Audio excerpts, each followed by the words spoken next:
What's up, Legacy Builders? I'm Rob. I'm Reshawn, and this is Learn, Hustle, Grow. We help you build wealth and explore entrepreneurship so that you can leave a legacy. She's a travel agent. He's a realtor. And we are debt-free entrepreneurs. In this episode, we are joined by my friend, award-winning fashion designer and philanthropist, Linda Rowe Thomas. Linda left corporate America over 10 years ago to follow her entrepreneurial dreams. You guys are going to love this.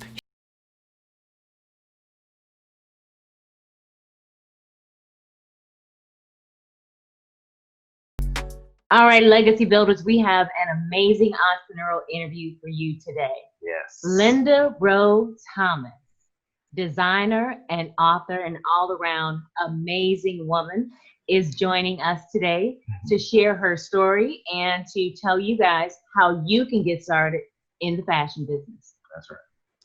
So Linda, So sweet of you. tell our audience a little bit about yourself. Give us the background story on who you are and where you're from. Gosh, I wish I had that perfect elevator speech, but I don't. I call myself a jewel of all trades, but what I'm known for is being a fashion designer. I've been doing this professionally since 2001, but Wow. But I actually started sewing with my mom when I was 5 years old. She was a remarkable seamstress. And so she did all this sewing for everyone. You know, they'd come from all over town. She could do anything from bridal to men's suits. I even watched her make a hat using newspaper as the pattern. Wow. And so That's creativity. So the earliest that I can remember, I always say 5 because I can remember it was before kindergarten. So it's no telling when I actually started, but I started picking up the little scraps and with the basic hand needle and thread, I started making doll clothes for my Barbie out of her scraps. And so Me too, but mine didn't turn into a career. Yeah, so she took notice of that and started teaching me how to sew. She bought me this little red tabletop sewing machine. I think I was maybe 6, 7, and it's like, oh, the rest is history, because I just knew from that moment that's what I always wanted to do. But like you said, I do the fashion design. I'm an author now. I do a lot of philanthropy work. I have my own foundation, Design Hope, which is it's a nonprofit for burn survivors, and I've partnered with Children's Hospital. I've even worked with Parkland there in Dallas, and hope to work with them a little bit more. But that's the whole goal of it all, is to be able to do what I love and also to help others in the process of it.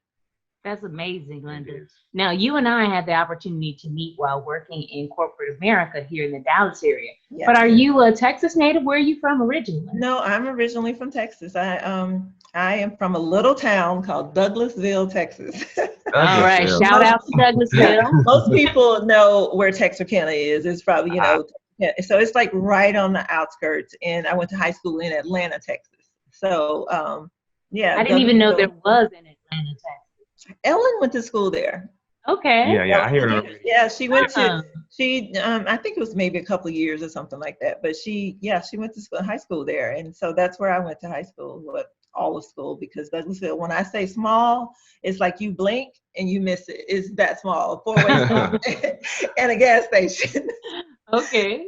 Yeah. So Linda, when you first started designing professionally, were you still in corporate America, or did you just jump ship without a safety net and start, getting to the designing business?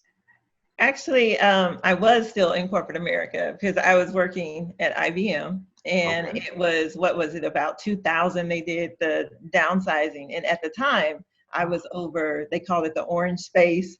I was over this marketing team, and they were going to phase that part out, and they had offered me the opportunity to go into another area. But, I probably would have had to do this big move or whatever.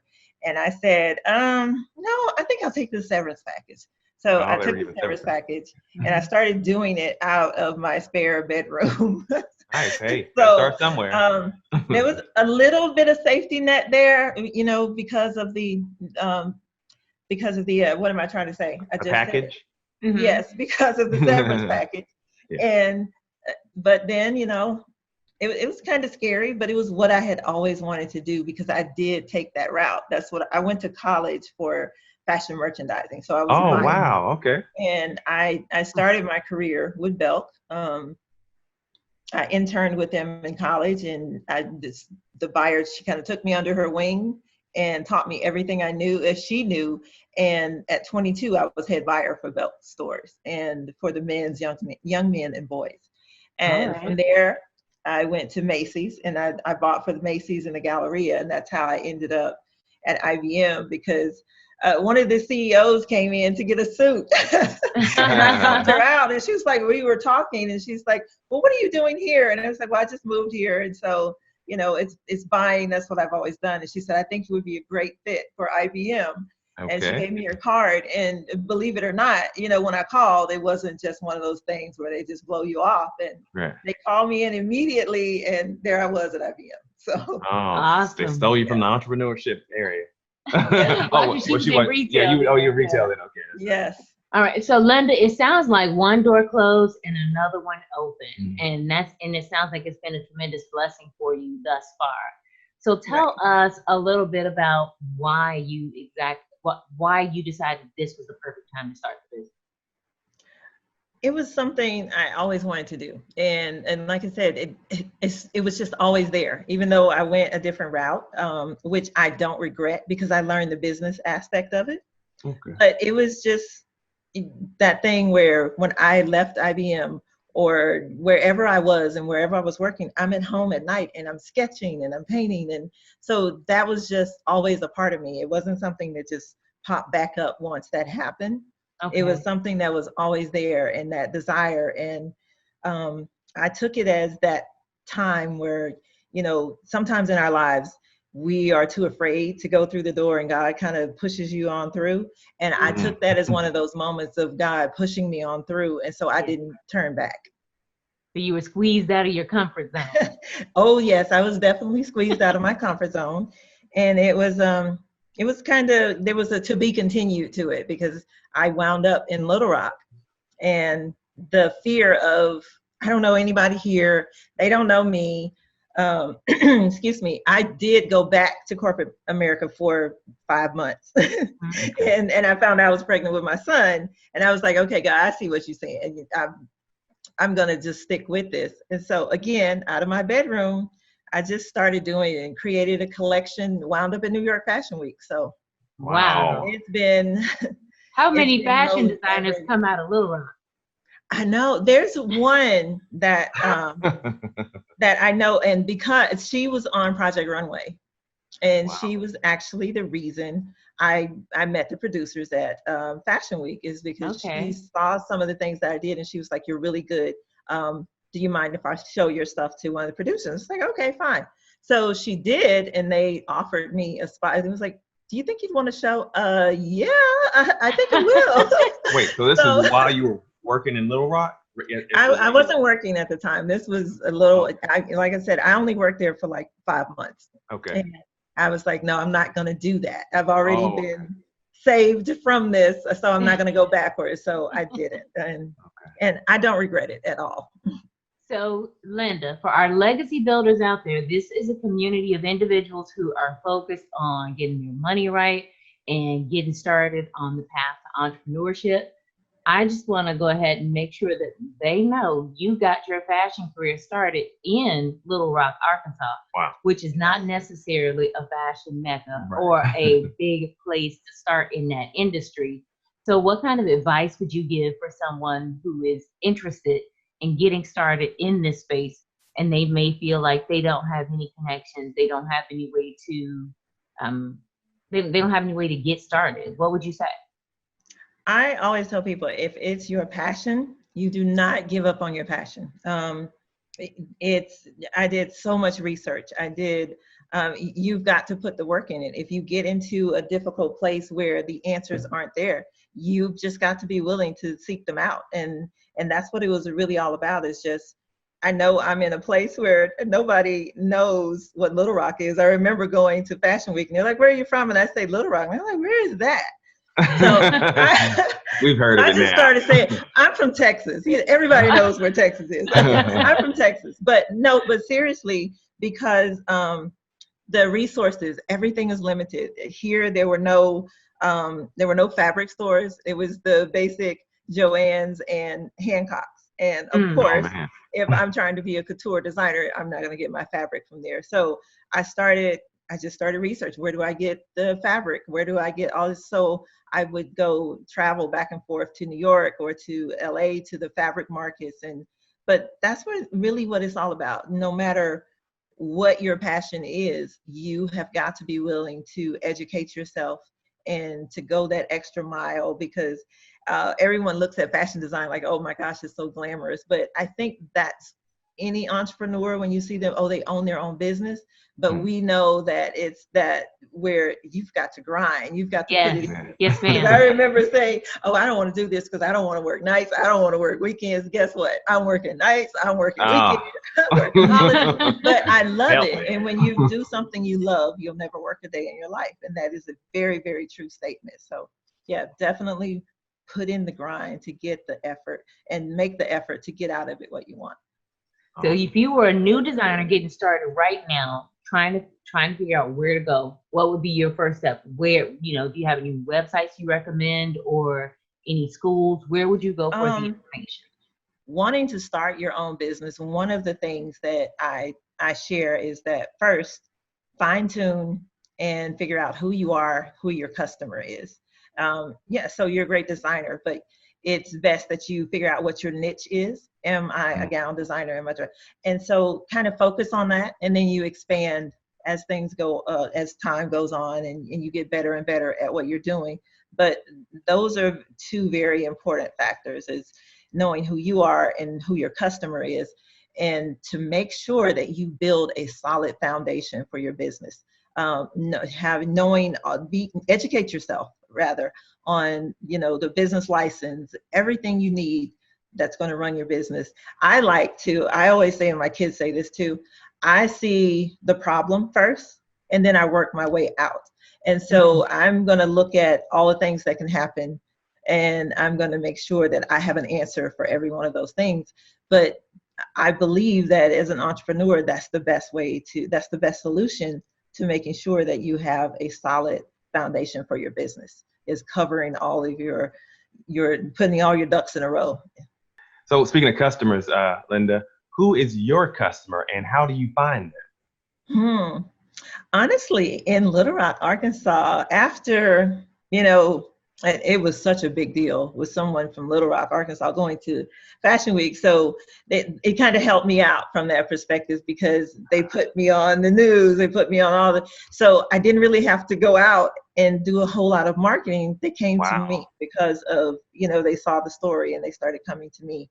But going to Fashion Week, one of the great things about that is, of course, there's the media there are the celebrity stylists, there are the buyers. So everyone is going to see your product. And so when a stylist, she's ready to dress a celebrity, she's going to remember, oh, I saw this designer at Fashion Week. And that's how I got a lot of things as well. And then once you're on a celebrity, that's your free marketing right there. So I can't say that I spent a whole lot of money on marketing, but that was because of what happened and the story attached to me being a fashion designer. So, but obviously you were that good to even get that stuff on a celebrity or in front of people, right? Or on the news. I would like to think so. You put in that hard work and got to that point. You were ready. It's very hard work, because I actually sew everything myself. I still to this day, anything that went down the runway, a celebrity wore,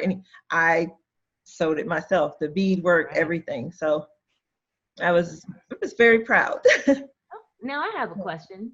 As it pertains to Fashion Week, can anyone just show up there? Do you buy a ticket, or do you need an invitation? How does that work? Fashion Week is invitation only, even the shows. You can't just go in and sit down like, oh, I'm going to the Calvin Klein show today. No, it's invitation only. I'm disappointed. I know, because there were so many of them that I would have loved to go to, because of course the bigger ones like the Versace's, they're going to give up all the seats to, the major media is going to get them first, and all of the celebrities. And so they're going to make sure that they have the right people in the house so when they show those videos on TV or whatever, you see Beyonce and those type people sitting there, because that's their marketing tool as well. So they don't want just a crowd of everyday people, so to speak.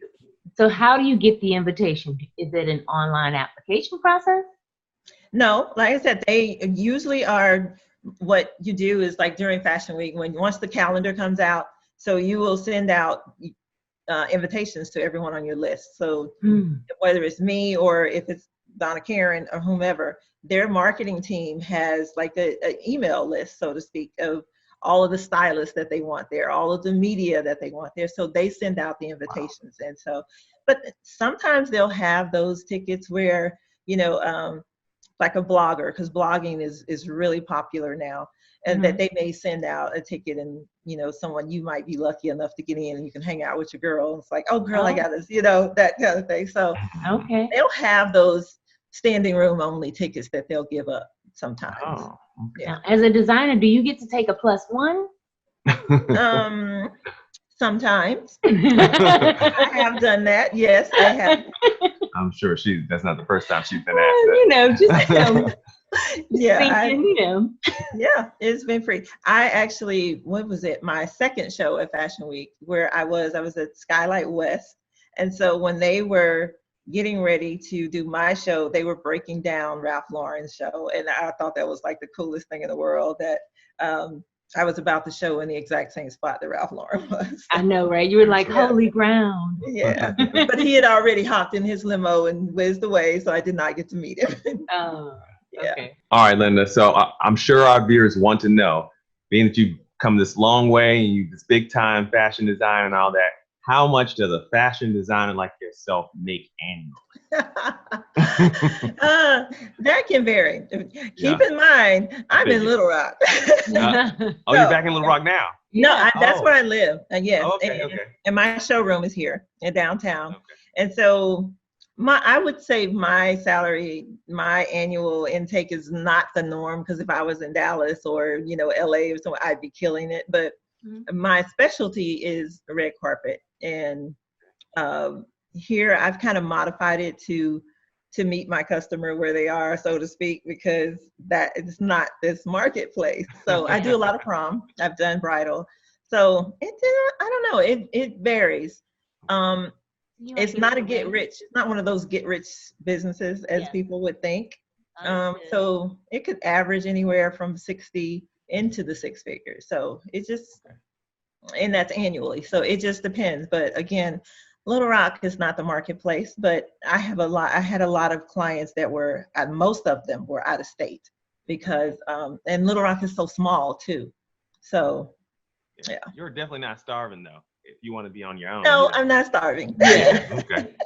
No. I think a lot of people are just looking for that opportunity to step out and pursue their passion and know that they can take care of themselves. Right. Replace the corporate money, right? That's what I was worried about. That's what we were worried about when we were, doing our shift over, right? Well, yes. When I first started, I was married, and I have 2 kids. My daughter's 24 and my son is 16 now. But big kids. But starting out, and our son and our oldest son used to play together. I know that he used to come home and I feed him, help him do his homework. Yes, that was my baby. Wow. Yes. But just thinking about those kids and, being able to, the scary part of it for me was, this is my passion.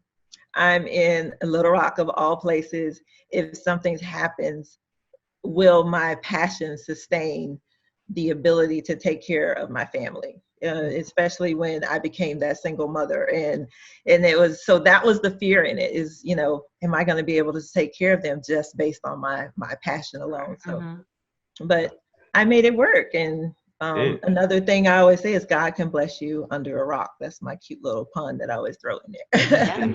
So they say if he gives you a vision, he makes provision. Yes, absolutely. So our next question, Linda, is how long did it take your business to become profitable, to get beyond the point of just being able to cover your expenses to, make dresses? I would say that was probably, so when I moved here, that was 2002, and I really got into the swing of things around 2006.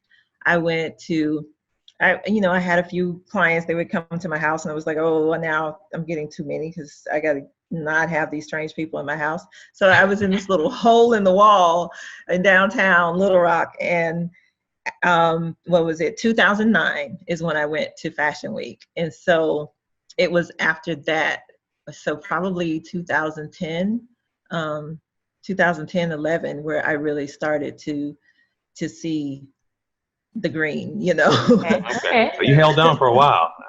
Yeah, but yeah, it took a minute. And again, that was because of where I was, and I'm not in that city where I would have thrived if it had been LA or even Dallas, So have you considered relocating? I was from going to Little ask the Rock? same question. Yeah. I'm thinking about it, but my son he's in sophomore. This is his sophomore year, so he'll be a junior. Oh, okay. He has his friends.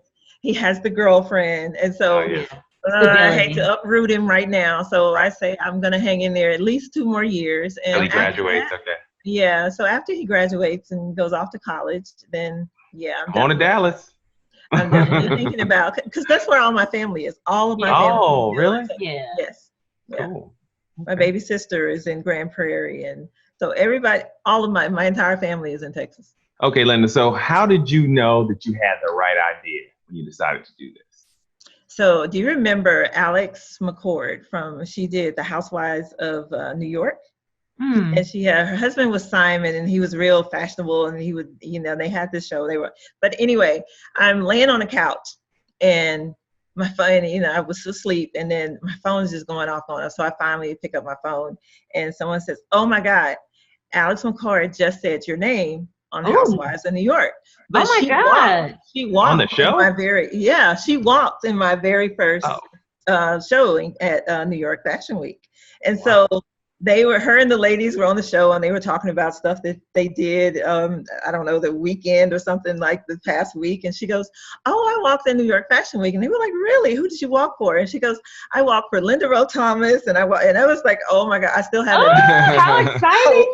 Yeah. So, and it was after that, I started getting all these calls. And so I was like, okay, so I'm on to something. But again, it was because of the red carpet wear. That's what everyone liked, because then I dressed someone for the Golden Globes, for the Oscars, for ESPY, and it was all of the red carpet wear that they were after. So I'm like, okay, so I see what you niche. like. Yeah. Okay. And it's my favorite thing too, is the gowns. I love designing the gowns. So excellent. I wish I had a fancy event to go to so that I would have reason. Hey, you're going to have to take her to a fancy event. Yeah. Maybe I'll put on one so we can film a video. No, you need to go to a fancy event. I'm sure there are a ton in Dallas, though. Yeah. Yes, there are. What was that one thing we went to? Margarita ball. Yeah, it's a margarita ball. You wipe it. See, exactly. Yeah, you clean up there. Yes, you clean up there. That's right. Awesome. All right, Linda. So we know that building a business is no easy thing, and you were able to actually make a profit within the first couple of years. That in and of itself is amazing. But we also know that most people make some mistakes along the way. What are some of the mistakes you made that you wish you could have avoided, and maybe you can help some members of our audience to avoid going forward? The reason I harp on building that solid foundation is because I put the cart before the horse. Tell me going more. to Fashion Week, right? I'm like, oh my God, I'm going to Fashion Week. But I soon discovered that remember, I'm the one who's sewing.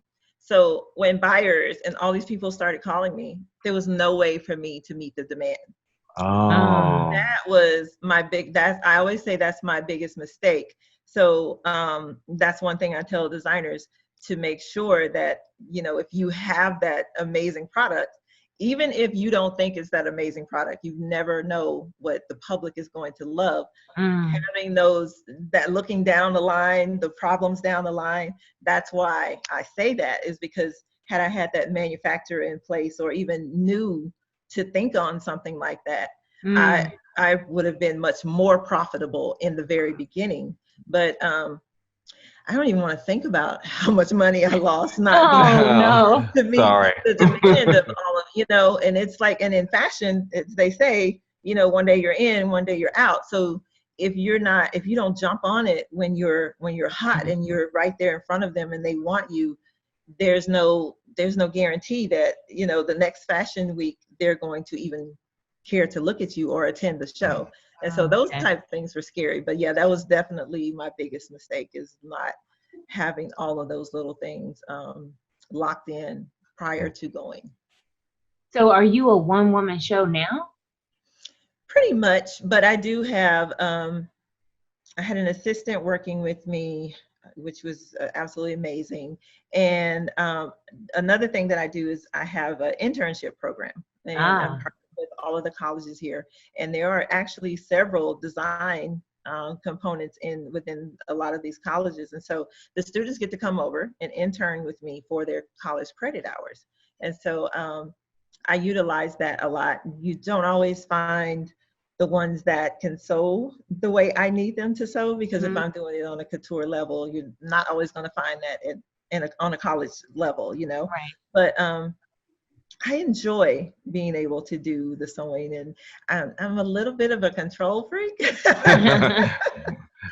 So it's almost like handing over one of my kids and saying, here, you take care of it, So it's like, because once I get in that mode of designing, I want to see it through from start to finish. So, I like being that one-woman show. Okay. So, Linda, what does legacy builder mean to you? Legacy builder, to me, that means being able to not only build this brand, but to leave something behind for my kids to carry on, so that not just them, but their kids and their kids and their kids. I want my greats down the line to open up those fashion books and be like, that's my great-great-grandmother. I never wanted to be a fad designer. I want to be that legacy designer where they never forget my name, they never forget what I did. And I've learned that not necessarily has to be fashion, because like I said, I do a lot of the speaking and hoping that I share the light that my mother put in me with others. And so that, it may not even be an entrepreneurship, but to create better people that truly can look in the mirror and love the person that's staring back at them. So that is a legacy that I truly want to leave behind. We love that. Yes. So where can our legacy builder community find you? Do you have a web presence? Are you blogging yourself? Tell us a little more about where they can go to find Linda Rowe Thomas Design. Okay, so website is Romas, ROMASBYLRT.com. It stands for Romas by Linda Rowe Thomas. That's website. Instagram, Linda Rowe Thomas. Facebook, Linda Rowe Thomas. I'm actually thinking about the podcast thing. And the only reason I haven't really fine-tuned it is because I can't decide if I want to be more motivational or if I want to be fashion, but who knows? I might be Awesome. We'll put all that inside the description anyway. So fantastic. Well, we wanted them to hear from you. Now, if there's an aspiring designer who would like to touch base with you, are you open to communicating via email? What's the best way to absolutely. Absolutely. Info at Linda Rowe Thomas. No, it's info at romasbylrt.com, and it'll come to me. Yeah. Awesome. Well, we appreciate you coming onto our channel. Thank you. Thank you. I'm glad with that we finally got this connected, and yes, I'm able me too. to see my long friend. I know. I really appreciate you. And finally meet you. Yes. And finally meet you. Yes, right. Finally meeting the husband. Yeah. Yes. But it's been great just to actually see you versus. Yes, I know it's been so. I'm gonna have to connect with you the next time I'm back in Dallas, because like I said, I come And sometimes it's just in and out, but my family is there. So we'll have to connect the next time. And I appreciate you guys. Absolutely. At least get wanting to coffee or share my something. story. Yes. So thank you for wanting to share my story and Yeah, and an giving me the amazing platform story. to share it with your listeners. So We think this is an opportunity to inspire many. Our goal is to help more people reach their financial goals and entrepreneurial goals, whatever they might be. And we hope that through people like yourself who have a vision and a dream and you're moving forward to execute that, that other people can see, hey, maybe I can do that too. It can be done. yes, anything's possible. Yeah. All right. Thanks, Fantastic. Linda. Thanks Thank for you. coming on the show. All right. You guys have a great one. You too. All right. Bye-bye.